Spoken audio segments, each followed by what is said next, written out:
So this happened to me at some point between the cusp of fall and winter last year, 2019, with no pandemic raging yet. At the time, my husband and I both worked weekend night shift jobs, him at an IT service and me as a CNA in the local hospital's ICU.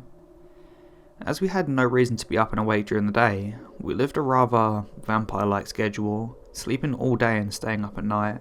4 days off, 3 12-hour shifts a week. It worked. The best part about being a night dweller is the fact you can go, or used to be able to go, in the middle of the night to do your grocery shopping. No lines, no hustle and bustle. You just go at your own leisure and dodge the occasional pallet of stock or the graveyard shift worker who's filling up the shelves and probably wishing that everyone present would just quit taking things away right as he stocks them. Anyway, it's 2 AM, peak energy time for me and the hubs. The Walmart is in a pretty decent part of the town and everything's well lit, so I typically don't feel nervous walking around in the middle of the night. Hubs did tours in Iraq and has quite a good head on his shoulders, so even less reason to be concerned, right? Right. As we walk through the entrance, my eyes immediately drift towards a sensational selection. I have ADD and I'm a pain to shop with according to him, as I tend to wander off when something neat catches my attention. Unbeknownst to me, Hubs noticed a small gaggle of young adults behaving rather immaturely, i.e. riding around in the electric handicap cars, intentionally smashing into displays, causing some general havoc. Oblivious to all of this, I'm still wandering around while he patiently follows after, filling our cart here and there along the way. Hubs sees his kids causing more trouble at the back of the store near the food, almost shoes section, but once again, my attention was on more important things, like looking at the blind bag toys I've absolutely no need for. We make our way to the end of the shopping journey and head towards a self-checkout since they don't bother staffing the actual lanes in the middle of the night. Whilst he scans the bags, I excuse myself to use the restroom to go after a couple of Pokemon on my Pokemon Go game. I dilly-dally long enough that he's checked out and back at the car by the time I come out, so I make my way over to the compact SUV, modern day station wagon we own, where he's busy loading the groceries into the trunk. Hubs is very particular about how things are packed, which is fine with me, so we have a system. He loads, I return the cart to the cart holder thing. Whilst I wait for him to finish loading, I hear a bunch of snickering and laughing coming from the car to the right of ours. So the cart and Hubs is between me and the other vehicle.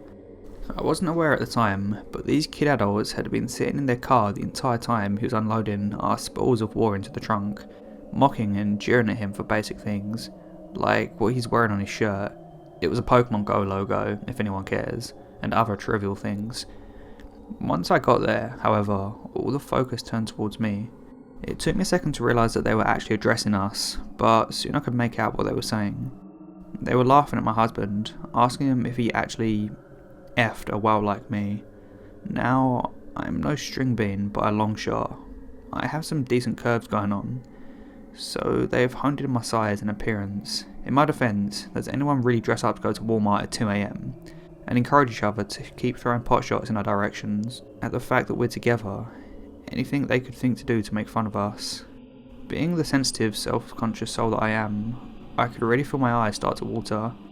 I figured we would just finish what we were doing and leave them behind with their gloating and foolishness, but Hubs wasn't going to have any of it. It was one thing, according to him, for them to mock him, but when they started being cruel about me, he'd hit his limit.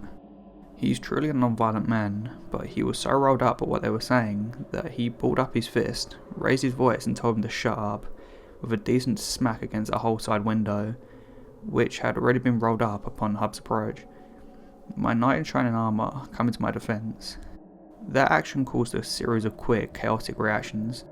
The young men, 3 of them, started angrily yelling, and I distinctly heard one of them ask the other if he wanted his gun, to which the ringleader said yeah, give it.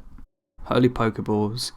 I tell my Hubs to get into the car, in a panicked rush, decided to abandon the shopping cart in front of their car, in hopes of creating an obstacle for them.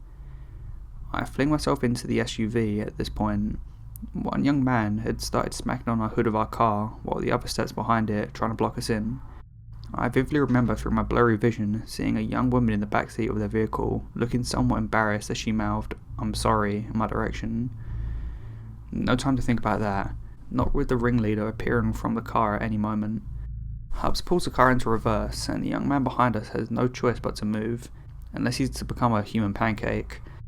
Hubs drives off out of the parking lot like a bat out of heck, and it's clearly evident that my car obstacle did a little to delay them, as their Dodge Dart was right on our tail, flying down the road right behind us. We made it through one green light before they caught up, sliding in the bus lane next to us as I'm trying to remember to breathe. Thoughts go in 100 different directions, thanks to my ADD brain. I see the passenger window roll down, and out comes a hand with a gun pointed right into my husband's direction. I screamed something to the effect of them having a gun, though I'm sure it came out as incoherent shrieking in actuality. My husband got the point though, and chose that moment to swerve directly into them with our vehicle, leaving no choice but them to drive to the median or be hit by a bigger vehicle going 70 or 80 miles an hour. They swerved, which slowed them down, so my husband hit the gas and kept driving, ignoring red lights along the way. Finally putting myself together, I dialed 911 on my cell phone, since the police station wasn't exactly nearby. The operator arranged to have some cops meet us at a local church a mile or two from where we currently were. My husband keeps driving forward, car still at hills, and he somehow managed to swerve a turn in the middle of the intersection, whilst making it look like we'd intended to go forward. Other car flies on, we tail it to the cops at the church. They took down our statements and sent a few cards out to try and find them. I was completely useless when it came to details, but my husband came through to save the day, and could tell them the make, model and colour of the car, and describe details about the individuals. All I could remember in my mind was the face of the girl who mouthed "I'm sorry," and lo and behold, I kid you not, one of the officers took us to his car, flipped through his fancy police computer on the screen, and pops up an image of the same girl I'd seen in the Walmart parking lot. Another click and the same young men, save for one, were put onto the screen. Apparently, these upstanding citizens have been confronted by the police department only nights prior.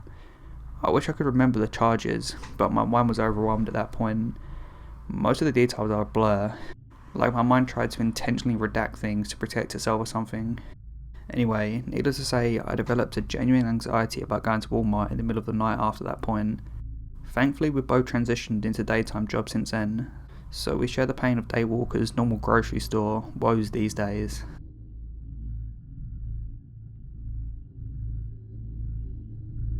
When I was 12 years old, I got an unusual opportunity. I was able to be involved in a study abroad program where I would live in England for several months, from a very small town in the US originally.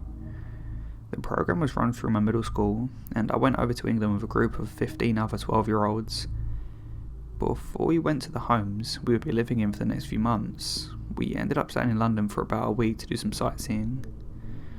When we got there, we were staying in a small hostel downtown, and my school had essentially rented out the entire hostel for the kids and for the adults that were chaperoning the trip. If I remember correctly, there were 2 adults with us. Every day, we'd have a scheduled activity, and then we'd have a significant amount of free time where we was allowed to explore the city as a group with just the kids and no adults. The second day, we were there, and my friends and I were out together, and we ended up stopping to look at some kiosks that had souvenirs. We were about a block from our hostel. I was around the backside of the kiosk. It would look like I was there alone, and I felt someone grab my arm. I turn around to see a middle-aged man, most likely homeless, looking at me, and he says, "Hello there, pretty little girl," in the creepiest voice I've ever heard. I immediately darted out of the other side of the kiosk back to my friends. Before I could even tell them what happened, he came around the corner and got super close to me and said, "You can run, you can hide, but I'll find you." And then he walked away. I immediately grabbed my friend and started pulling her back towards the direction of our hostel. I was crying, and when we got back there, we told our chaperones what happened. They essentially brushed it off and didn't do anything. Every day we were in London from then on, I would see him 1 to 3 times a day when we were out. He would never get close, would never say anything, but he would always be smiling and watching me. Every time I would see him, I would point out to either one of the chaperones or another kid in our group. On the last day we were there, we were getting ready to leave, and we're catching a train from London to Leeds. While we were waiting at the train platform, I hear, "Bye-bye, little girl. I'll see you soon." And I turn around, and sure enough, he's there. He quickly leaves, and again, no one in my group really does anything, Except for the other kids, they were all completely freaked out. I never saw him again after seeing him on the train platform, but I still remember his voice. Every time I think of it, I get a shiver down my spine and think about how close to danger I was.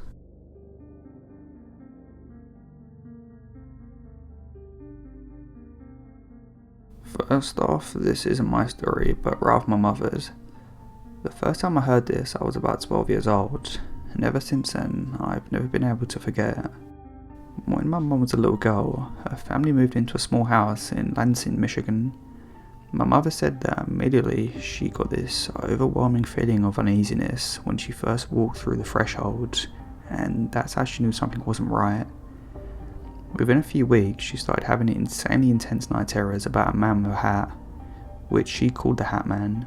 She said that he started out just standing outside her window, staring in, but as time progressed, he made it into the corner of her room, and then to the end of her bed, and then finally standing right over her. She said, and I quote, "It was terrifying because I couldn't see his face, no matter how hard I tried or how close he was. What made it worse is that he just had this malevolent, evil energy that made me sick whenever he was in the room." After about a week of complaining to her parents about the Hat Man, they took her to the doctors and she was prescribed sleeping pills. And of course they didn't work, and the night terrors continued. By this time her birthday rolled around and her parents gave her a baby doll. But not just your average run-of-the-mill baby doll. It was one that laughed and crawled when you put batteries in it and switched it on. Immediately, my mum was scared of it because that very night, my mum woke up and the doll was laughing and crawling across the floor as the Hat Man stood looming over it. This happened for several nights before my mum's parents finally duct taped the switch so that it remained on the off position. But alas, the doll still laughed and crawled in the middle of the night. So instead of throwing it away, my mum's parents decided to take the batteries out and pray that it didn't happen again.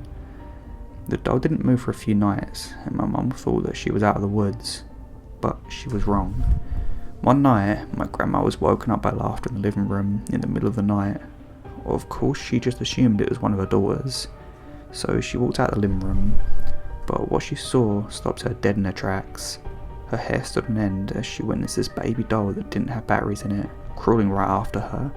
Meanwhile, my mum was lying in bed, unable to move, as the Hat Man stood over her and laughed maniacally. Finally, she was able to scream and her mother came rushing in. There wasn't much to the story after that, except for the fact that they moved houses not long after, and my mother still sees the man to this day standing over her bed. However, recently I decided to Google the Hat Man. Turns out many people from all over the globe have seen this very same entity. But what really gets me is they all describe its energy and the way it looks the same way. Evil.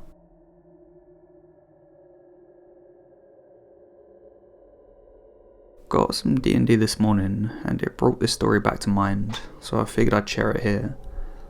During high school and college, I worked at Dunkin' Donuts for about 7 years and bounced around to a few different locations. I was used to working at the D&D in my town, where we would get the yeast rings delivered periodically and frost them ourselves as needed. I transferred to a new shop about half an hour from my house with all the same responsibilities, except for the donuts. They were delivered by corporate, and they arrived frosted almost perfectly. They looked like the plastic donuts they show in the commercials, always round and not squished together, and they would dip them in frosting so it was evenly spread and neat. It was a busy Saturday morning and we were close to Valentine's Day, so we had a fresh order of brownie battered donuts delivered that morning. We were slammed, which was normal for a weekend, so it wasn't out of the ordinary to see my manager, who I'll call Jeremy, running around stressed out. When he ran past me, I didn't think anything of it, and I continued making sandwiches at the sandwich station. He rushed by carrying a pastry tray, and I watched him begin frantically throwing something in the trash, looking worried as hell. At first I laughed and said, "Jeremy, what the heck are you doing?" He straightened out and looked absolutely beside himself. I've never seen Jeremy look so lost, so I asked what was going on and if something was wrong. "Someone filled the brownie batter donuts with staples." He told me he got a phone call from corporate that one of our stores in our chain, which contained 10, had somehow discovered multiple staples in every donut in their order. That was at least 48 donuts for our store, and more or less for the other 9, depending on their sales. They told Jeremy that we had to get rid of the most recent delivery because whoever put the batter in the filler dumped a ton of staples in it as well.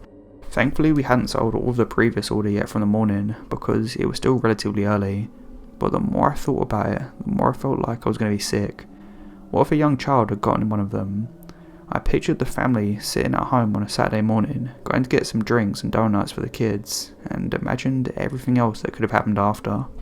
I never found out what came of it, and as far as I know, neither did my boss. I'm assuming nothing happened because I thankfully never heard anything on the news. It makes me wonder if they covered it up, and I hope they were able to find out who did it.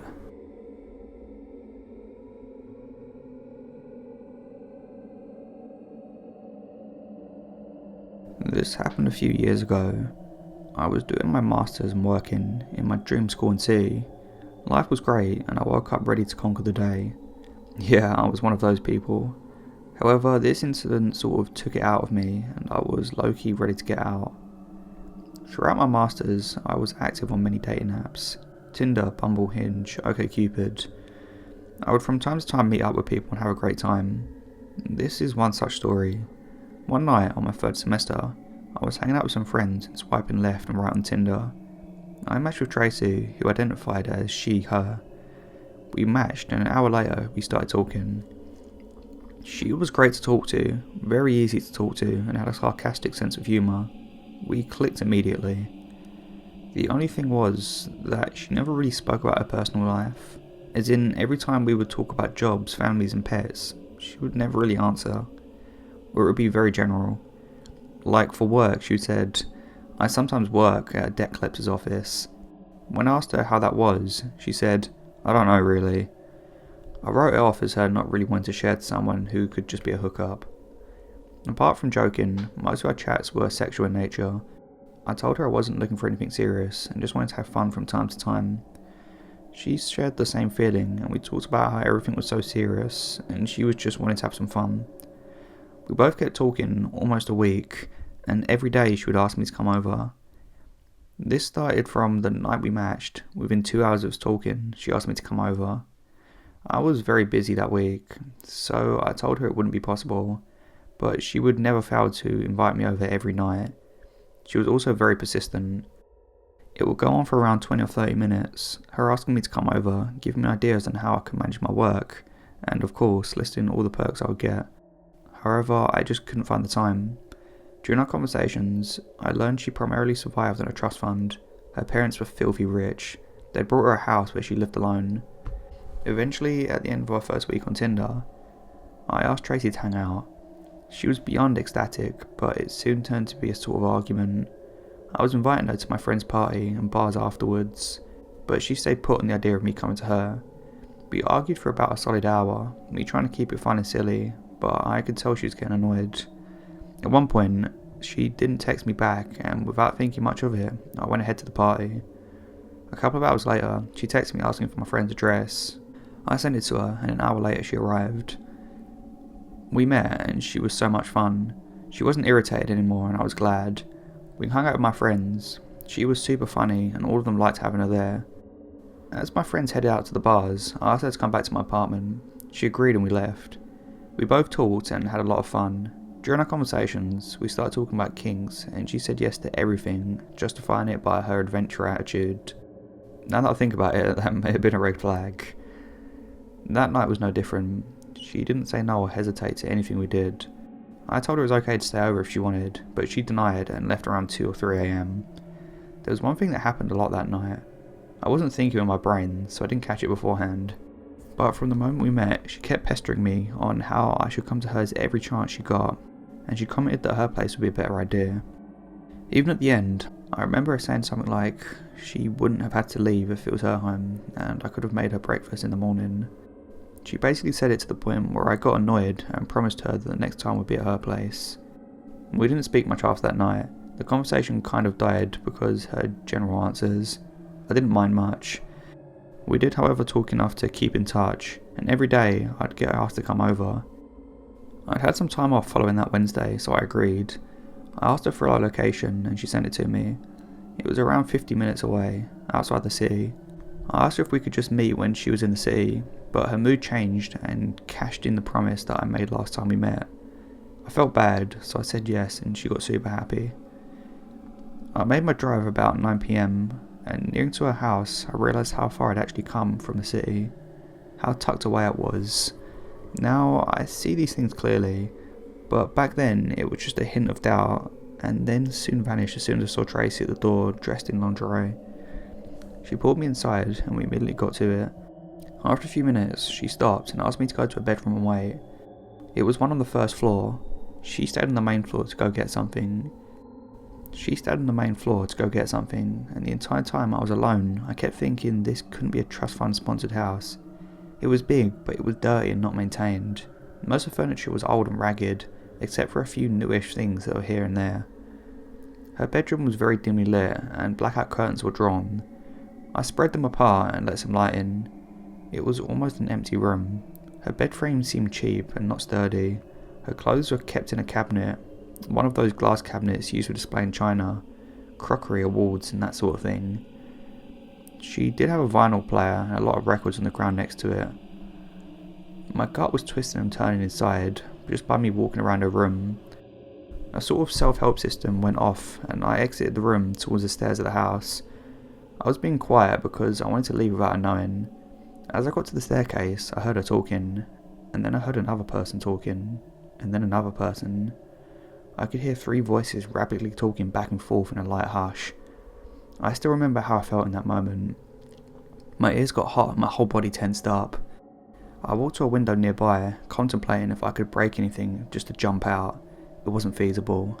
So I pumped myself up, I'm 6 foot and 240 pounds, and began walking down the stairs as lightly as I could. I got halfway down and carefully listened. Their voices were coming from the opposite side of the main door. I got my car key out swiftly and rested my thumb on the unlock button.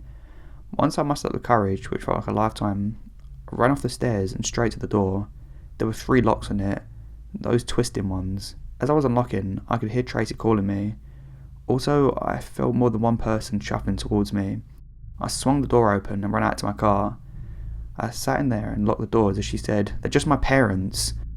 She got to my car and rested her hand on the side mirror, still in lingerie. She kept calling out my name. I could faintly see 2 people who didn't come out but were standing still at the door, a man and a woman.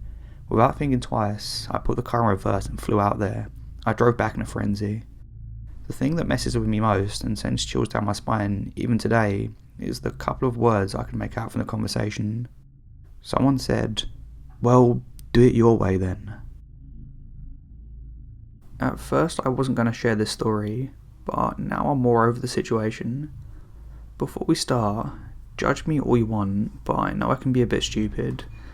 It's only because I don't force myself to live on the edge because of the people in this world that are sick. I live my life as freely and fearlessly as I can. At the time of this story I was 23. My birthday just passed on the 29th of November, making me 24 now. I'm 5'2" and about 170 pounds. I'm strong enough to help move furniture, but not strong enough to defend myself in the way I'd like. So, to start, I won't get into major details, but I just moved to Jackson, Tennessee from Miami, Florida, because I'd just gotten out of an extremely physically, emotionally, and mentally abusive relationship that lasted 3 years. About sometime in June, my current boyfriend and I had been doing some trips pretty much every weekend. We would visit a new hiking and waterfall area. Although there isn't a nightlife, Tennessee is an amazingly beautiful wildlife. We went to this place called Narrows of the Harpeth. This was one of the most underwhelming places we've been to, but still relaxing. After we found a cool place to sit and swim after hiking 2 hours, a few shots, and 1 blunt later, it was time to make our hour trip back to Jackson. I put my shoes on and I slipped my dress back on, which is a little bit above knee length. Like, if I bent too far forward, my bum would be on display. I own my body and my sexuality, so showing some skin never really bothers me, and I don't really think about it because I just expect people to respect me as I respect them and the way they dress. Anyway, on the way back to the car, I, being the tipsy dumbass I am, managed to trip and fall and scrape my leg pretty badly. It's actually scarred now. Anyway, I tell my boyfriend we need to go to Walmart once back in Jackson so I could thoroughly clean my wound with hydrogen peroxide and neosporin. My boyfriend says okay. An hour later, we're at Walmart. Mind you, it's only about 9 PM, going on 10 PM. Not late by any means. We get what I need, but because I'm still a little bit tipsy and pretty high from the blunt I finished in the car on the ride home, I get distracted so easily and remembered that my boyfriend got me the wrong size case for my iPhone 11 Pro. He got the Max instead of the Pro. I wanted an idea of what I could trade it for, and he wanted to look at some of the games as well as a gaming PC for me.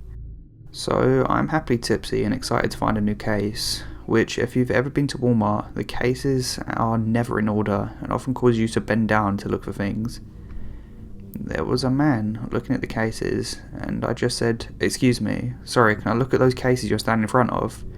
He just looked at me with a blank, yet dirty look, nodded and stepped over.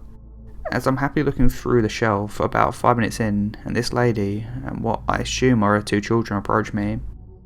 Mind you, we're in the middle of a pandemic, and I'm thrown off by how close she is to me, especially with her baby that looks no older than 9 months. I step back, and she just grabs my arm and says, "Oh my god, wow, I haven't seen you in forever, look at that hair, wow." And her grip tightens.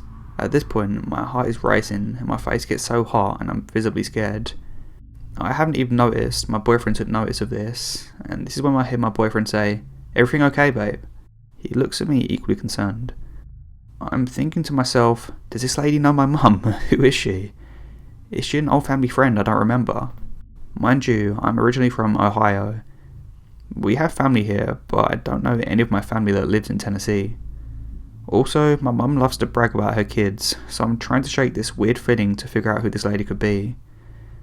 I noticed her daughter keeps looking at me, so I go to turn around, and she goes, "No, don't turn around, walk with me, please, trust me." I don't know why, but I felt she was being genuine, so I just followed her. We step over to the other side of the baby clothes, which is still in front of the electronics, and she says, "Baby, I'm sorry to scare you, but there are 3 men surrounding you. They went by the laptops, talked, and then I noticed the guy taking photos and videos of you while you were bent over looking at those cases. The other man was the tall guy next to you, and I don't know where the third man went. All I can remember is this high-pitched ringing in my ears. My stomach flipped, and I felt like I was going to be sick. I never knew what people meant when they were saying, 'Everything slowed down,' but in that moment, everything slowed down in slow motion, and I was freaked out to the point I have no clue what she said after that. It was as if I blacked out for a moment, and then quickly came to the realization that the family and my boyfriend were looking at me visibly panicked. I turned around, and there he was. He is Hispanic, shorter than me, maybe 5'1", but he is very much built. His clothing was stained in oils and white paint, and his red shirt had as if it was cut with scissors to make it like a muscle tee. Also, he looked to be about 40. The other man, who was white, about maybe in his 40s, was about 5'11". He wore a black fake leatherish material with blue jeans. I'll never forget the dead blank rage in that Hispanic man's eyes, like his first meal in 5 days had been stolen from him and he was ready to kill in order to have it back. That's when I saw the white man walk over to him. They said something and both looked at me, looked back at each other and said something else to start slowly walking back towards us. At that point we all turned and headed for the registers, and that's when I thanked my lucky stars because there were about 3 cops in front of the store. By the time I rudely pushed past people to get to the self-checkout, with tears in my eyes frantically repeating "excuse me" to anyone who got in front of me, I looked back and saw them just standing there, but with the third guy this time. My heart sank, and what I wanted to do was pass out in that moment. I guess it looked like I was going up to the cops, because they split like a pack of roaches once they saw me get close to the cops. Me being high as hell and a black woman, I wasn't going to chance the cops turning around on me, because I was simply stoned and tipsy. My only thought was, get to the car, get the gun, and don't stop. Run. My boyfriend said he could barely keep up with me, and at one point I had grabbed his hand so tight that he had to force the grip off because it felt like he was going to crush his hands. Before anyone bashes my boyfriend, I don't expect a man to be my saviour. Also, he isn't the angry confrontational type. He's a very calm and level-headed guy. He wouldn't even hurt a fly unless I asked him to get rid of it for whatever reason. I just know that I was the target and I was putting him at risk. I knew they could easily jump him, and one of them could easily overpower me after taking him out. Also, what could he have done against 3 men? Not much in my opinion. Causing a scene could have possibly made them upset, and who knows their mentality if they were willing to stalk me, even after being approached by a family. I probably looked crazy, half walking, half running past everyone, but I didn't care. I wasn't going to become another missing sister. We made it to the car safely and peel out of there. I've never seen him drive so fast, as he is beyond careful and would never speed. We drove away and sat at a Sonic for about an hour to make sure we weren't being followed. We recounted everything that happened.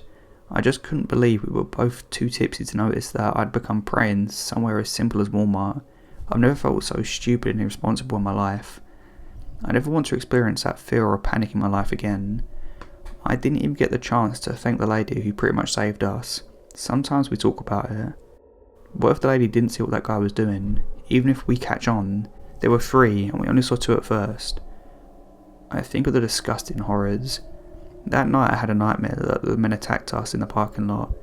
The creepiest part of the dream was a third man shoved me against the truck, and as I went to look at his face, all I could see was a featureless face.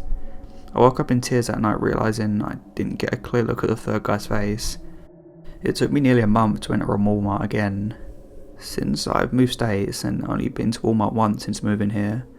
So to the creepy men that stalked me, upskirt me, and basically followed me even when they knew I was around other people, I genuinely hope we never meet again, because the gun I carry on my person now has 3 beautiful hallows that I would enjoy meeting you all.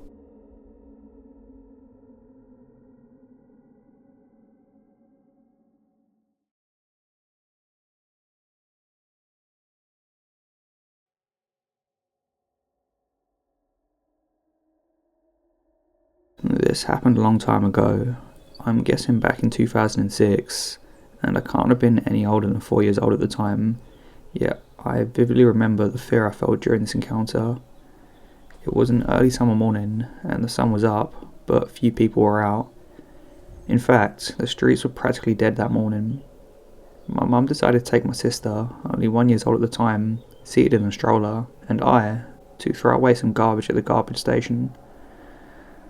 I might add that the garbage station is kind of secluded from nearby houses, bordering one of those deep, dark forests of eastern Sweden. Since I was only 4 years old when this happened, the memory of the incident has faded a lot. However, my mum remembers all of it. She says that upon entering the garbage station, she immediately got an eerie feeling of being watched.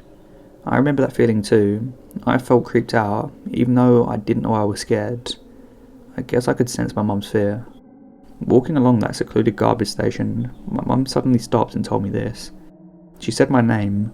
Hold on to the stroller as hard as you can and don't let go, no matter what.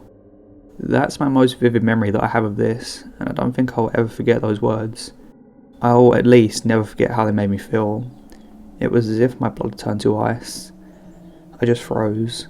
My mum sounded stern, but even a toddler can sense when someone's scared shitless. My mum was definitely afraid of something. The rest is just a blur.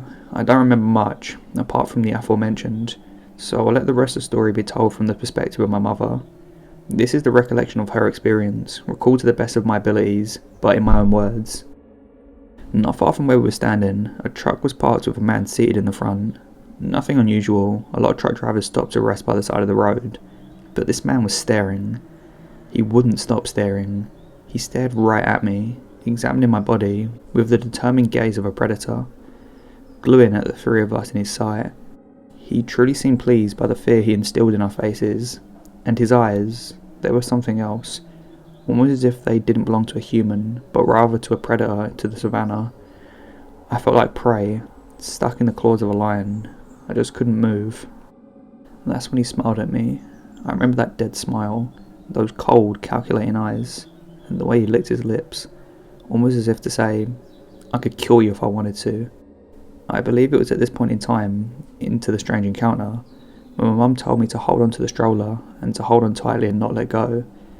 My mum's a small woman, 160 centimetres, weighing only about 45 kilograms, so about 5 foot tall and 100 pounds. She could have easily been overpowered by the overweight man in the truck. My mum later admitted she was afraid he'd jump out of the truck and knock her out, possibly assaulting her, or even kidnapping me or my younger sister. We bolted out of there. We didn't throw away much garbage that morning. We just turned around and walked home as fast as my mum can do with a stroller and a 4-year-old toddler by her side. We've never talked about what happened that day until very recently. The incident has always lingered somewhere in the back of my mind as that weird thing that happened when I was a child, and every time I would pass that garbage station, I get a weird feeling in the pit of my stomach. As previously mentioned, this happened around 2006. Fast forward to 2008, the face of a 10-year-old little girl called Engla was printed across the front page of every newspaper in sight. She had been abducted, assaulted and murdered. The perpetrator was an overweight truck driver named Anders Eklund, now known as one of Sweden's most infamous killers.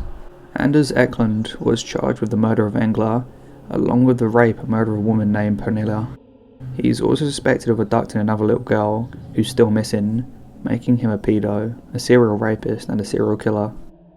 My mum said that when she saw Eklund's picture in the paper, especially when she saw those cold, familiar eyes, she knew he was the creepy man from the garbage station that early morning all those years ago. Thinking of how my mum, or my sister or me, or all of us could have been his victims, that sends chills up my spine. Anders, even though you are behind bars, let's never meet again.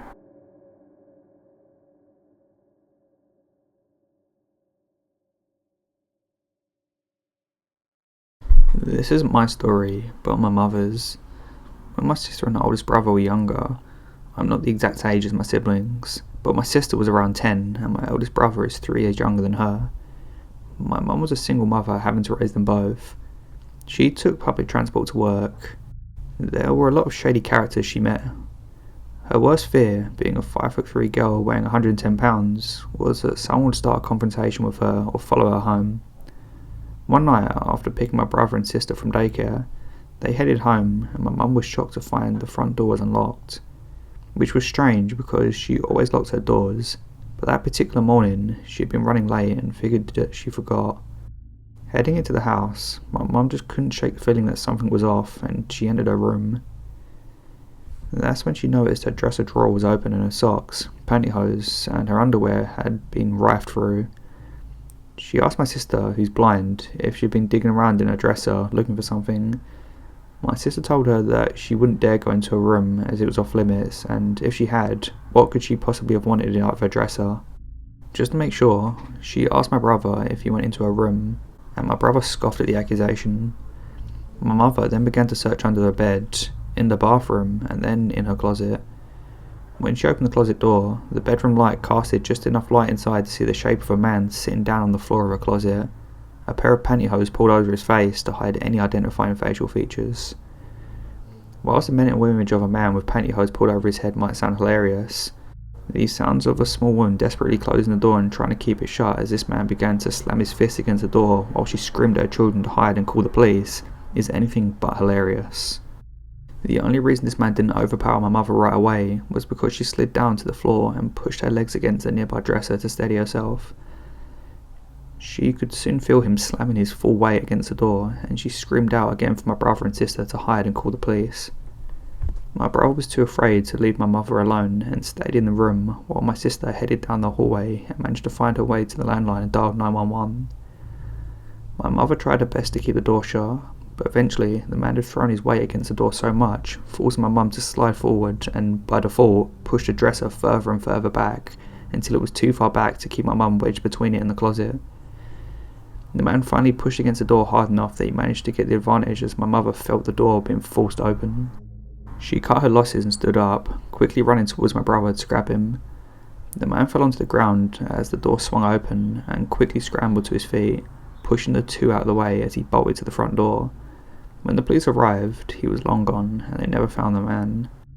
The police searched the house to see how he got in and to see if he had an accomplice with him. The only thing they could deduce is that he got in because my mother forgot to lock the door.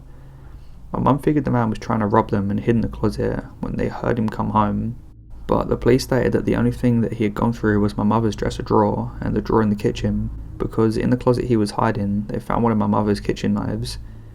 They wanted my mother to give a description, but she couldn't as she never clearly got a look at his face. After that happened, my mother ended up getting a Norwegian elk-hound puppy to train as a guard dog, and she, as far as she knows, never encountered the man from her closet again. But part of her always wondered if he knew where she lived, because he was one of the many faces that rode public transport with her.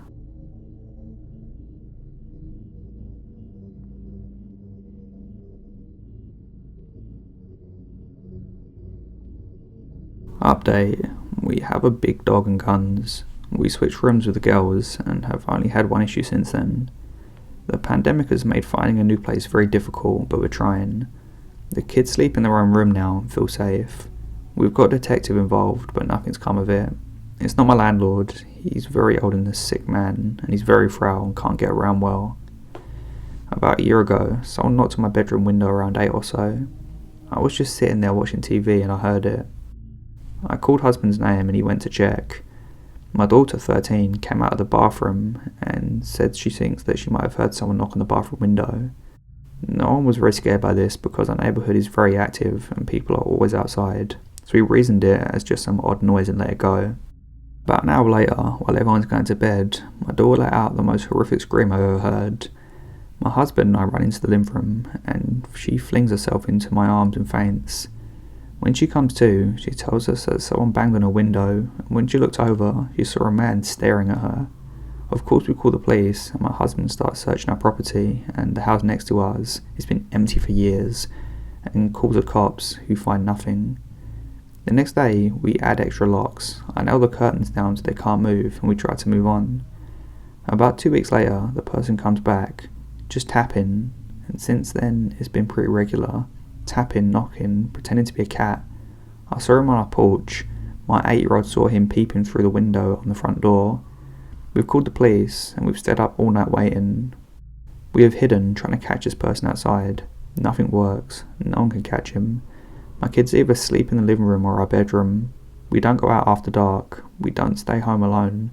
The cops patrol and we have a detective investigating, but he's never caught. He came back last night at 2 AM, but the kid was too scared to get out of bed and wake us up. We're trying to move and I've ordered cameras. My landlord wouldn't let me get cameras until I had the detective call him. I'm scared to go to sleep because I don't want to miss a text message from my kid telling me that he's here and her having to be scared until she passes out.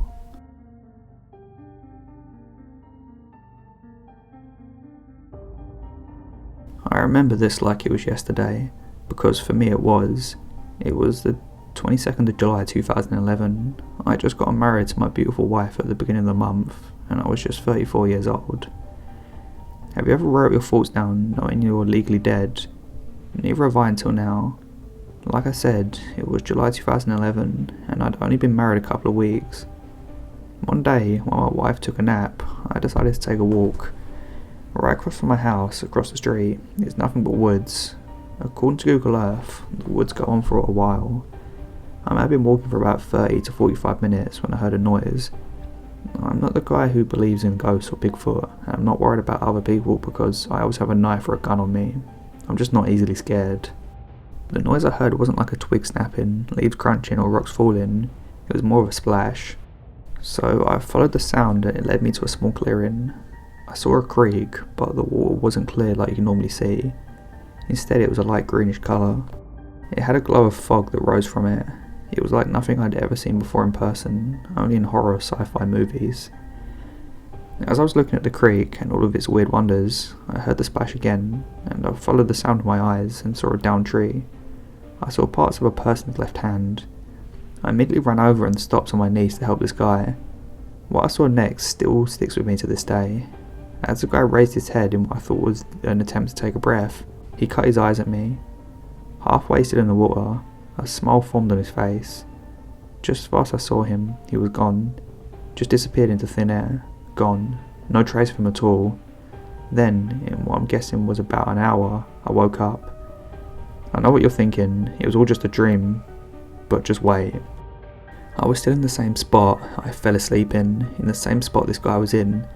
I jump up, still feeling a bit dazed, and headed home.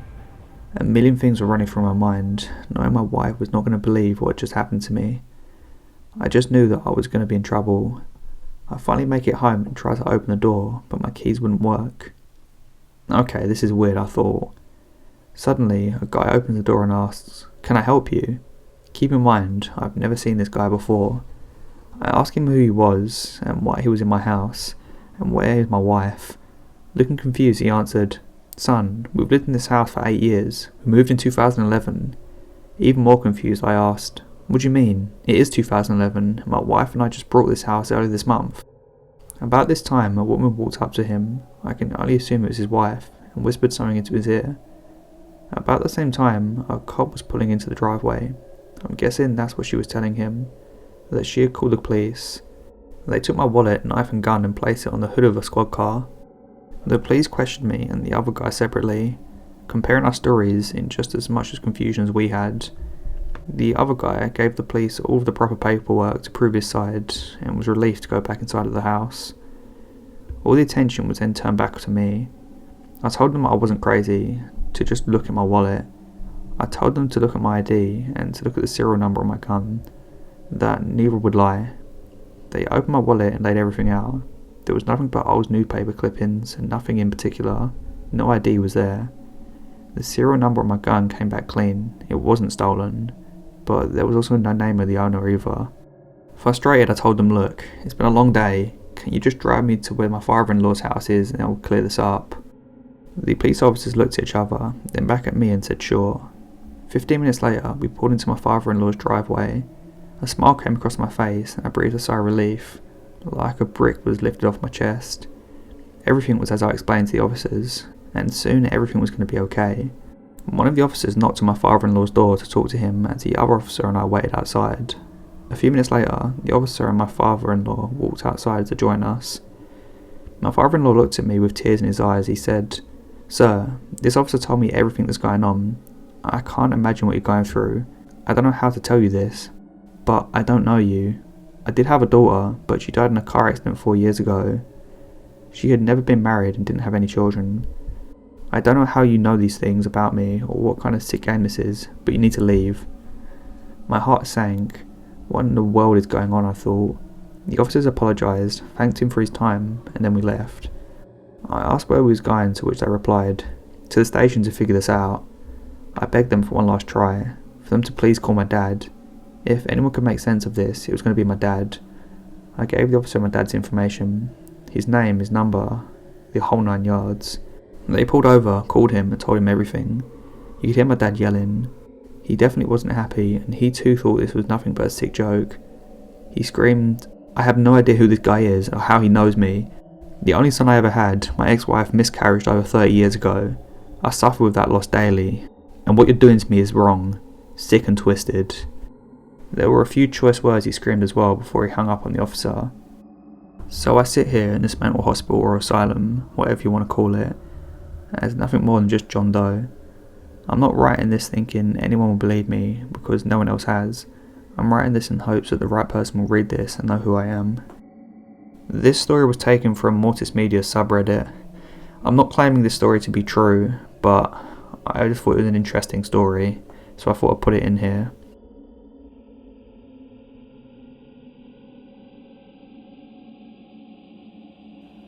My life has been turned upside down and backwards many times. So many times, in fact, that I wonder why the twists seem to take the shape that it has so repetitively. With the last several years culminating in several life changes that started when I was a child. Introspection set in, and I began to really sift through the years seeking answers, or at the very least, some kind of clues. Nearly going blind will do that to you. Nearly dying several times didn't seem to be the ticket. But those are tales for another time. The differences in my life from others I know has been so dramatic that in the growing darkness of my sight, I began to try and piece things together. I was always different. Going back into my memories, the differences begin right away. No one else I know can remember their first steps, getting their diapers changed, the distaste for the feel of plastic pants over their underpants as they are potty trained, the first feel and silence of being sat in a depression of snow at 10 or 11 months.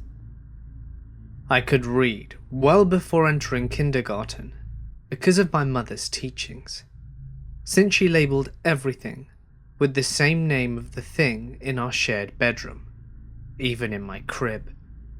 Yes, I can clearly remember those times, even the abuses my parents and elder siblings sent my way, though those didn't ramp in intensity until after I was back home and turned 6 years old. Forgive me, I'm getting slightly ahead of myself, but with reason, as you will eventually find out. As to the blindness that I avoided, which you've undoubtedly been asking yourself about, trauma-induced cataracts from concussive impacts to my head, from beatings and car accidents. No, not when I was driving. These happened when I was a child, and before the law and normal use of seatbelts stepped in to protect us from ourselves. Now, needless to say, this is all completely true. I know you'll all wonder if this is the case. As I am a child of two nations, born in the US, this means a large amount of my cultural background goes into the sum of my parts, with a Cuban father and a mother from England. You can see what an amazing contrast there would be between the two parts of my family. The differences are so vast, with one half being very spiritual, Santeria being a large part of the religious makeup of the Cuban side, and on the other is the Celtic influence of my mother's family, with deep ties to the old faiths of the islands of the United Kingdom, all the way back to the old religion of pagans and druids. As a baby, I never knew how protected I was by my tías, which means aunts in Spanish, and their diligence to keep the house that we lived in safe from the other world that they knew was there, and feared terrifically in fact. Constant blessings, use of camphor, holy water, and cleansing with incense happened all the time. They kept my dreams untroubled, and I feared the dark only because I could not see.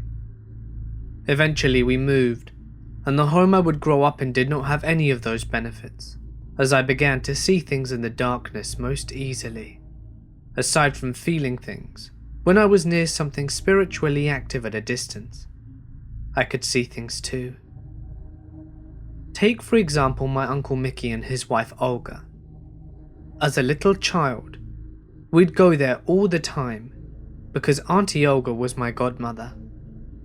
Her mother lived with them, but had her own room, and was very old and in not the best of health. But she had an aura about her that said that she was kindly, and wished that she could do more when my brothers and sisters and I came to visit than just sit in her room or lie in bed. Sometimes, she'd be too exhausted to get out of bed, and we would have to play quietly on the other side of the house on the covered porch. I had a habit of wandering off and going places that I was told not to go, following feelings that seemed to draw me. In fact, sometimes I would wander blocks away from home or from parks, scaring my family silly. I would go to my tia Olga's mother's room, and as I'd walk in, a man standing next to her bed would look up and smile at me most of the time. My memory of him is hazy now, as it is of her, but I remember dark but warm eyes, steely grey hair swept back, and slicked back down to keep it neat with a light blue guayabera. He was thick in the upper body, muscular, but not overly so. I couldn't see his lower body, since he was on the other side of the bed. She would look away from him to me, following his gaze, and see me standing in the doorway. I would greet her, "Hola, señora," and then my Uncle Mickey said something from behind me to get my attention. I'd look, to turn to see what he said, and when I'd look back, the figure, the man that I had just seen, would be gone. There was no place for him to go, I should point out, and no one else lived there since my cousin, Michael, had moved out some years before. Keep in mind these events happened when I was 4. No one would ever tell me who that was. No one wanted to even mention it. The fact is, it only started whispers between adults about the events. Fearfully whispered discussions amongst them. Discussions that I was not even allowed to think on eavesdropping on. It wasn't long after that my Aunt Olga passed away. I never found out who the man was in the room with her, but I was assuming it was someone very close to her, for the simple fact that I never felt menaced by what I saw, and the room felt brighter as she passed. My mother's relations had come to visit us for a little while, and I do believe I even got to see my great Aunt Lily more than once in the US. My mother's father, Granddad, had been setting aside money since she'd left home to have her come home, either to stay or for a long visit, and this money he'd saved up from quitting smoking. Funnily enough, he'd been saving for so long that the amount had grown high enough for us all to come visit them during the summer. My father had to work, so he couldn't come with us.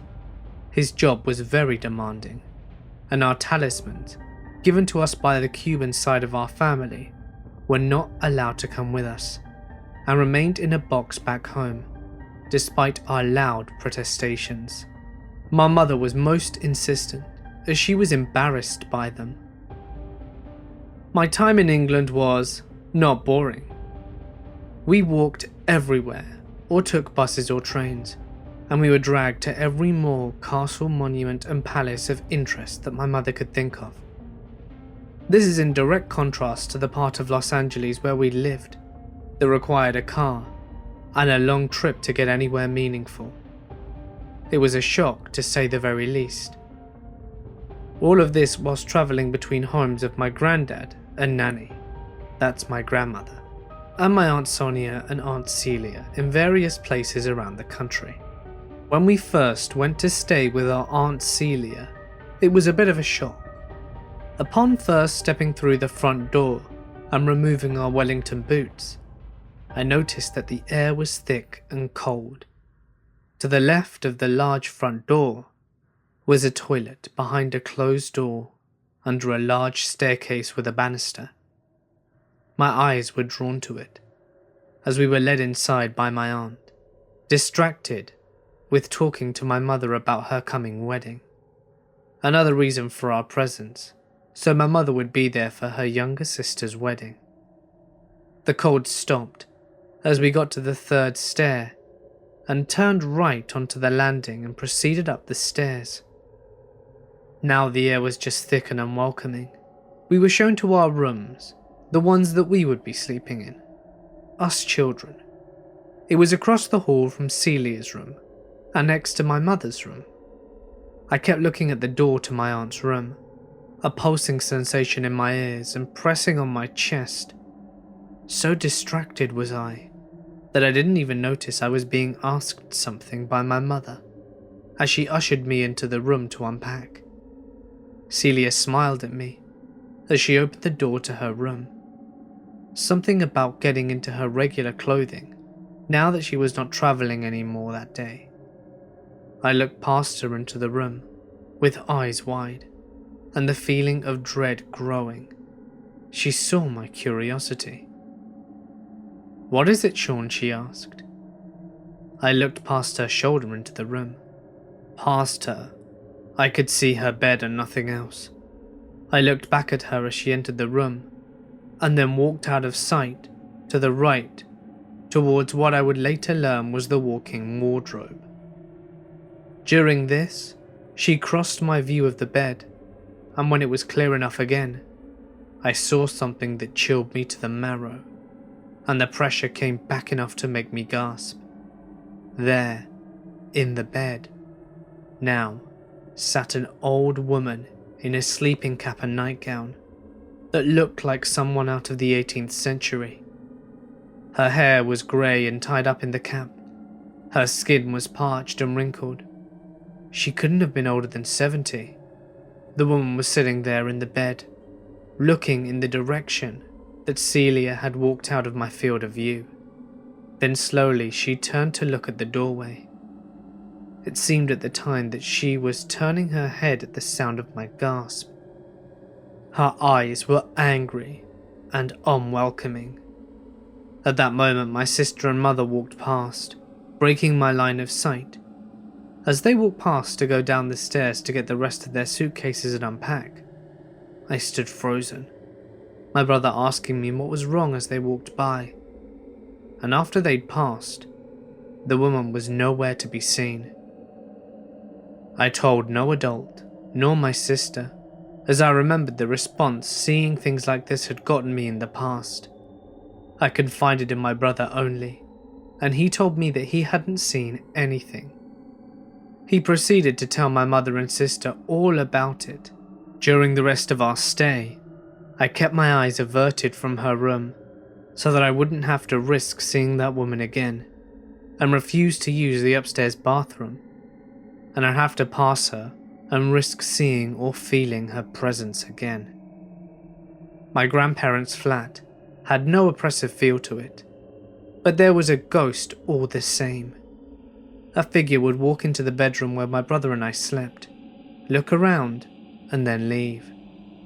He was dressed in an odd helmet, shaped like a brimmed soup bowl, with a chain strap and a strange heavy jacket, with leather buckles that looked water resistant. I could never see his feet, as it was always too dark in the room. As the man entered, he always seemed to bring light with him, almost as if he glowed mildly. Otherwise, I would not have been able to see much of him in the middle of the night. I have no idea if I woke each time he came, but when I did wake, it was usually prefaced by that feeling that I thought my mother had just walked up to check in on my brother and I, which she did now and again. It's important to note that my mother had a fear for graveyards. She's been tracing our family tree for ages, and this meant that we were usually dragged to find headstones with her maiden name on it. One particular grave near my grandfather's flat was apparently where my great-grandparents were buried. The graveyards were never empty of people walking through and looking around. We'd be there many times, clearing the weeds and bracken from the shared grave of my great-grandparents and placing flowers there before I asked my mother why so many people were milling about. Her answer was, "I don't know, Sean, what people?" She asked as she looked around, finally paying attention to what I asked her. As the youngest in the family, I'm rarely listened to, and almost everything I say was dismissed outright or ignored. Never before had I wished that my mother had ignored my question. I looked up at the people who were walking amongst the graves and pointed at them. Specifically, I pointed to a girl with reddish hair tied up in a pink ribbon, that was wearing a light sweater and a dress that dropped to her knees. We were in our rain gear, and this girl and all the others were not. They were all in different attire. They looked dressy, such as suits and dresses, whilst others were dressed casually. Some looked like they were dressed in the current clothing style. Some were considerably older. I had not noticed it from before that moment. Further, not a single one of them had an umbrella or rain gear of any kind. It was at that moment that I realized two things. Ghosts can appear in the daylight and outside, because as a child, I assumed that being outside and being daytime meant I was safe from them. But I was wrong. These ghosts had suddenly become aware of me, all of them, as if they were discomforted at scaring me. They all turned to look at me with an impassive expression on their faces, except for the girl I pointed at, and then each of them turned away and faded from sight. It was almost as if they had pulled a screen in front of themselves, or stepped from one room to another by changing the focus of their attention. The girl with the reddish hair and the pink ribbon, she didn't disappear. Instead, she smiled and stayed fairly close, listening to our conversation and watching, all in a completely non-threatening manner. No one seemed to notice her throughout the whole time we were there, which I was eager to cut as short as possible. Threatening or not, I was leery of her and unwilling to let her be close, always keeping my mother between us. I have no idea who she was, and I was too scared to find out or even try to talk to her. Funnily enough, The church for that graveyard is where my Aunt Cecilia was married that summer. That's where my grandfather was buried when he died of a massive heart attack in his flat in August, just after my mother's birthday. And no, I never saw him again. His spirit, despite staying in the flat for many more days, never came to me. Nor, might I add, did the man in the helmet ever appear for me again. I'm sure most of this seems innocent as far from dangerous for you guys, but you have to see it from the point of view of a 5-year-old child. Not only that, you'd have to understand that before this, I'd never encountered so many so often. I'd only ever seen things swirling or faces peeking out of my closet. But there was so much to be seen in England, ever more so. Though we stayed with the relations, we never went to stay with my Uncle Billy. We did, however, get some chance to visit distant relations, distant in both lineage and in mileage. One set was in Scotland, and with nothing spiritually noteworthy to say, except that I felt safe, almost as if I were back in my old home, as though something was protecting me. But the scariest experience I had was visiting our cousins Glenys and Roy. They were a nice couple, with a home that had a past, that had no clear answer for. At my aunt's wedding, we were told by my Aunt Celia about the ghost of the bed. It was an antagonistic spirit that menaced with only male adults that slept in the bedroom, shaking them with shrieks and attacking them in other more painful ways. They look into the history of the house, and it went back about 200 years, being one of the oldest homes in Wales, with a history rich and mostly lost through time. Of course, Roy had only been told these things and never tried to sleep there himself. A friend of his had tried and left in the middle of the night, never to return. No one stepped forward with more information as to why the spirit did what it did, whether it was male or female, or what had brought its darkness into the home in the first place. All this was recounted by Celia with dark glee, as she looked onto the paranormal. Terrified at what I might end up seeing, the trip to Wales was long and arduous, as we had to stay on the train for several hours and make a few changes and then ride a bus. Before it was all over, I had been menaced by my sister and brother with the idea of ghosts in the house. Ghosts they didn't believe in or could see. Menaced with the idea of being put into a bedroom I was so scared of sleeping in. You know that that's how it is with children. We're going to put you in there, Sean. We're going to make you sleep upstairs with the ghost. They'd torment me, them wailing like ghosts, holding their hands up, making poses like a revenant out for human blood. I'd wail and run, scared out of my wits, already at the knowledge that I was going to be near it. Certain, in fact, despite my mother's claims that they wouldn't, and that they wouldn't make me sleep in that accursed room. I passed out on the last bus, despite trying to stay awake in order to make sure I was able to make certain that I was not put in the wrong room. My siblings had a nasty habit that once they knew about the ghosts I could see, they'd lock me in closets just to hear me shrieking in the dark. And it was sometimes not void of others. I was scared that they would force me into the room and make me face their threats. My fears were in vain, as they never did go through with it. I awoke slowly and softly to find myself in a bed already, despite the fact that I could tell by the ambient light that it was still daytime. It was also sunny outside. I was covered in a thick blanket that almost felt as heavy as one of those lead coats they throw on you when you get an X-ray at the dentist's office. It was warm and comfortable, and for several seconds I realized where I was. Then terror blossomed in my chest as my heart began to hammer against my little ribcage. I sat up, struggling under the weight of the blanket. Sitting up, I looked around the room. The bed was old, and I could hear the spring shafts as I did. The headboard was metal, rather like the kind that you see in old movies of hospitals, but it was much larger and wider. It seemed so large to me at the time, disproportionately big for a child of my small stature. To my right was a window within the pull-down, shade drawn from the lintel to within the inch of the sill.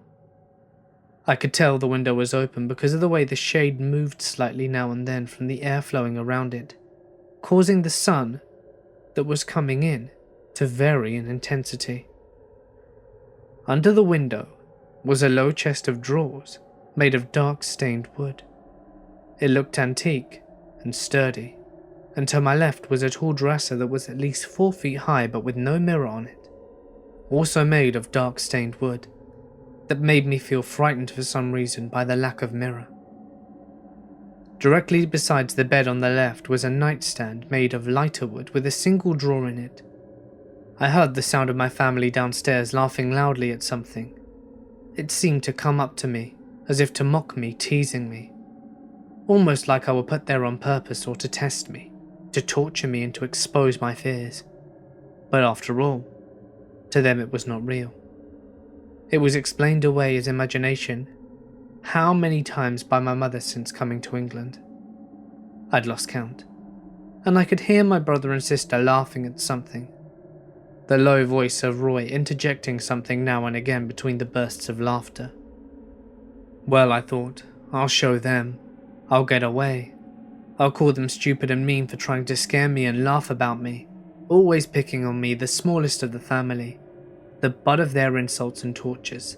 How many times had they locked me in a closet, with things reaching for me in the dark, or in a room with ghosts that could see me as well as I could see them, all in the name of helping me get over my fears. Tears began tracing down my face as I thought of this, but now they intensified from drops to streams that blurred my sight as my horror and feeling of betrayal intensified. My cheeks were soaked and stung slightly from the hot, salty tears. I moved to get up, but paused. I felt it then. Through the whole of my body I felt it, like suddenly I was deep underwater. The pressure was intense, and almost like a nightmare in intensity. Like drowning out of water, sinking deeper and deeper every second.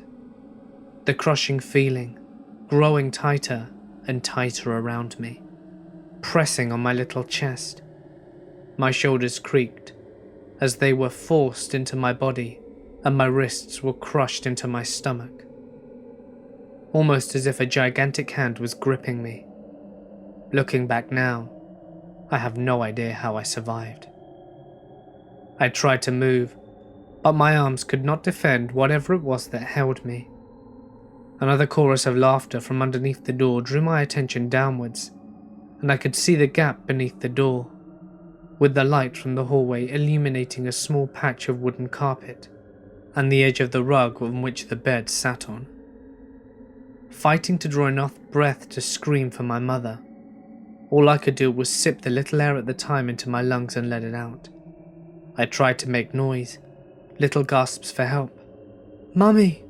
and calling for my sister and brother. But looking back, they couldn't have been louder than a whimper. They were far from where I was, and downstairs, and they would probably ignore me if they could, as they usually did. I felt betrayed, as well as terrified beyond comprehension, but it wasn't even close to what I was in for. A sound, distant but persistent and strange, reached my ears, and then in the silence of the room, it didn't echo. It seemed as though the sound was sucked away as soon as each sound finished. It grew steadily louder, and by the time I could tell it was getting closer, the grip hadn't lessened on me, and in fact, began to push down so my little legs were bent at painful angles on the bed. The springs squeaked in response to my downwards pressure into the bed, and then I heard my mother say, "I think I heard Sean upstairs. I'll check on him later," going to step out for a cigarette, and it trailed off, as she must have gone outside. The sound of the door opening and closing and then silence. They had all stepped outside, and I could now hear the sound of my brother and sister laughing distantly from the open window to my right. My right hip protested, the pain of being crushed in the semi-sitting position with my right leg splayed out on the right, and my left extended in front of me. The noise I'd heard now seemed emboldened at being alone in the house. I could finally tell, at last, what it sounded like. It was like a groan, only it sounded like a person groaning whilst inhaling rather than exhaling. And it didn't stop this time. It was inhaling and making the sound, getting louder and louder and closer, but I couldn't see from where. My eyes were now rolling around my sockets, searching every corner of the room to see if I could find the source of the sound, all whilst my mind was crying for my mother, my tears now soaking through the neck of my polo shirt in front of my chest. The groan stopped for an instant, and then began again, louder this time, as I sensed it was very near. I looked down at the doorway. Something had attracted my attention despite the new burning pain in my chest. What attracted my gaze was the light from under the doorway, which was slowly going out. It was being blotted out, as if by shadows or something moving over the source of the left of the door to cover the light. Eventually the light was absorbed by a solid line of shadow, and I knew it could not have been a person. A person could not make this kind of completely eclipsing shadow over the light. There would be a shape of feet or legs or something. The sound was now just outside the wooden door, louder than before, and something more. It was not a single groan. It was the sound of several people. No, a chorus of them. And it sounded now almost like a painful gasping into air-starved lungs. Only it never paused to finish, taking the perpetual inward breath. The groan didn't sound like it stemmed from pain. No. It sounded almost like an engine getting going, as if it was drawing something it wanted into it. The louder it got, the more I hurt at the pressure of the crushing sensation. As I watched, the shadow over the light was taken by something darker, and it began to slide under the door. It was darker and fuller than before. I could see an amorphous mass sliding underneath the door that was darker than midnight, and it entered the room. The sunlight that came in and around the shade in the window grew dimmer. The pressure on my chest surged angrily as I was suddenly flung back in the bed and banged my head against the slated metal headboard, which in turn smashed the wall. The sound of it, though, should have been loud, but it sounded like a muffled clunk to me, as if the sound had been sucked away or muffled underwater or with a pillow. My head, now dazed from the collision, was too loopy and weak from lack of oxygen to appreciate the reality that I could now breathe. All thoughts of escape had long gone, and I wanted my mother to come and rescue me, to drive it off and protect me, to enfold me in her arms. But I realized that this would not happen. Despite her promises, she put me here and allowed me to be in there, and either way, she didn't really care about me. Blarily turning my gaze downwards, I watched the foot of the bed for signs as I prayed. Let me die fast so it can't touch me or take me. Please just let me die. I was so scared that all my limbs had gone cold from shock. The groaning started at an all-new intensity, revving upwards in the chorus of sounds, and my eyes grew wider in terror as the dark mass now surged upwards in the air as if standing. And it didn't even stop. It stood all spread out as if oozing into the air, sucking the warmth and oxygen from the room, the light growing dimmer and darker as I laid there, numbly panting in ultimate terror. My thighs grew hot as my urine burst free into my jeans and ran out of my pants and onto the bedding. The groaning changed, as if almost overjoyed, a triumphant tone, and it spread to the right and left like bat wings, reaching around to engulf me in its wicked hungry embrace. Please, please, please, please. I realized I was panting, begging as my tears blurred my vision. The mass moved to the bed, and it slowly began to engulf me. All I heard was the groaning. It filled my ears, and then seemed to crawl into my head and echo there. A fresh weave of tears made it all, so I saw a blur and the cold feeling in all my limbs. My head propped at a strange angle against the headboard, forcing me to watch as it closed in. The anticipation of its icy touch on my already cold skin repulsed me, and I began to shiver uncontrollably. Then, just before I knew it was going to touch me, my vision cleared, and I could see that it was about to touch my shoulders and embrace me. The noise it made surged one last time, bestial sounds of the predator about to make a kill. But it was all suddenly blotted out of the intense, white-hot agony on the top of my head. A burning, watery feeling that was very intense happened at the top of my head. Wave upon wave of heat. An agony, like the top of my head had just been sawed open with a welding torch. But it didn't fade, and it was as if the room filled up with blinding white light, so bright that my eyes had automatically been drawn to slits to protect them. The whole room was filled with it, except for the Stygian patch of nightmare before me on the bed. It had halted in mid-reach and was now illuminated completely. I could somehow tell it was in pain. Now I could see it entirely, and I wished to heavens I never did. The thing was made up of the faces, images and bodies, all black against black but easily discernible, all caught mid-scream or wail or groan, in some position of pain or writhing, contorted in agony, moving slowly within the mass, undulating to the tone of their own trapped misfortune, all moulded together into a thin sheet of ultimate darkness, pressed into a fabric of utter damnation. This thing wanted me to be part of it. I just knew it. And though what it was may have once been human and had the potential for love and mercy, all that was left was the desire to add more to its flock of tortured souls.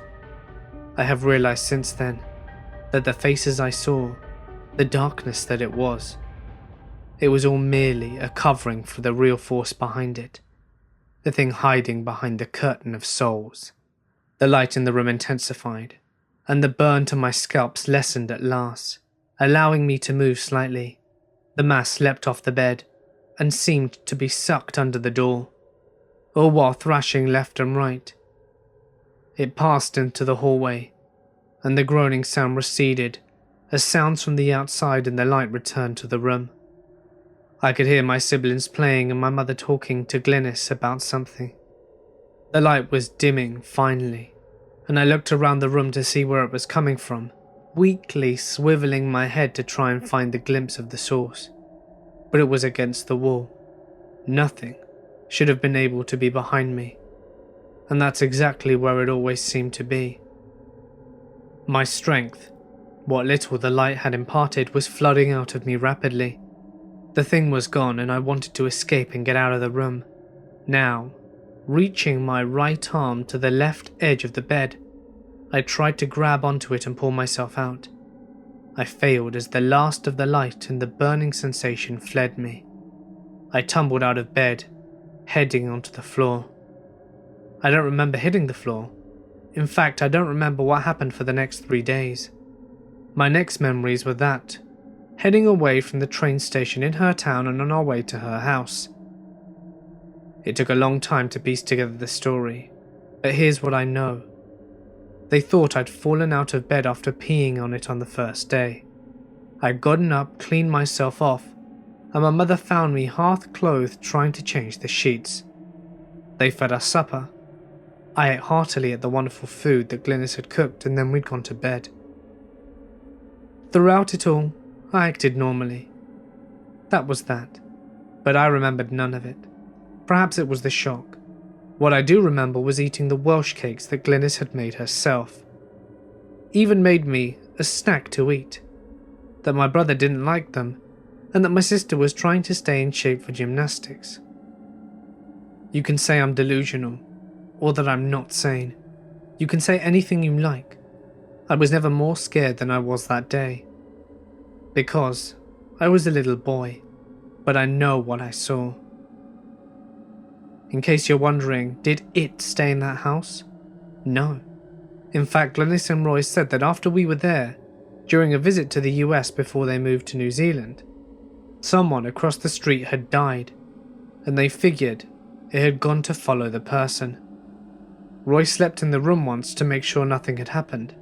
I had a different take on things, but never spoke to them of what I knew. Wasn't worthwhile telling them that the thing followed me and made my life hell. Guilt never solved anything. I don't know what it was, I didn't care to name it. Give it a name if you need one, I couldn't care less. What I do care about is from that day, my life went different.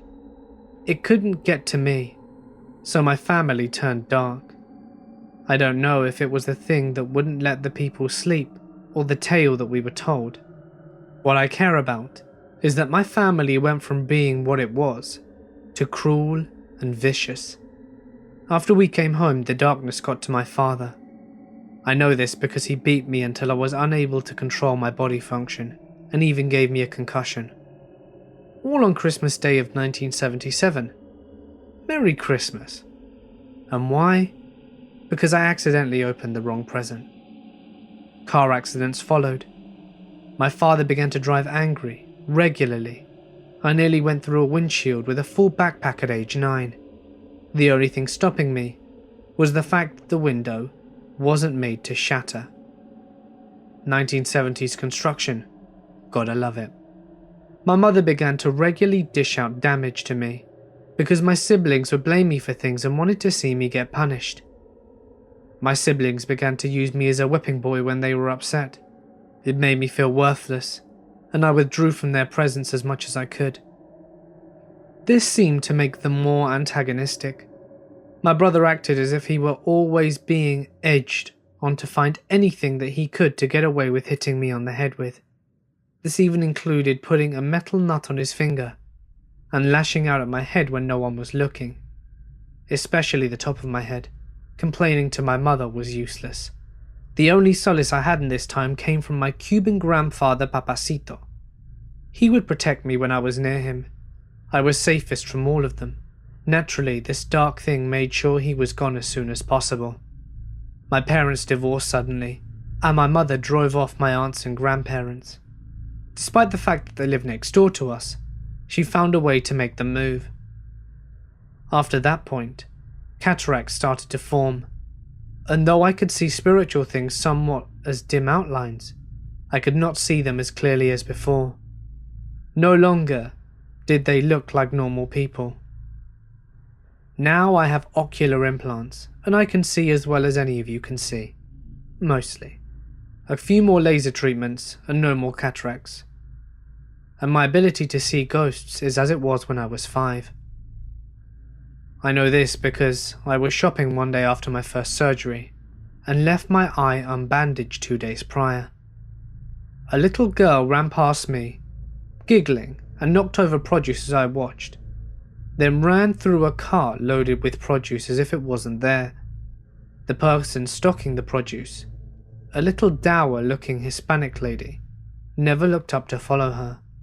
She only humphed in annoyance and picked up the peppers, putting them back where they belonged. I asked if she saw the girl, and she gave me a puzzled look. You may be wondering, does misfortune follow me still? And are my steps dodged by this thing? No. Thankfully it's gone now, and with good reason I might add. But that, as they say, is another story.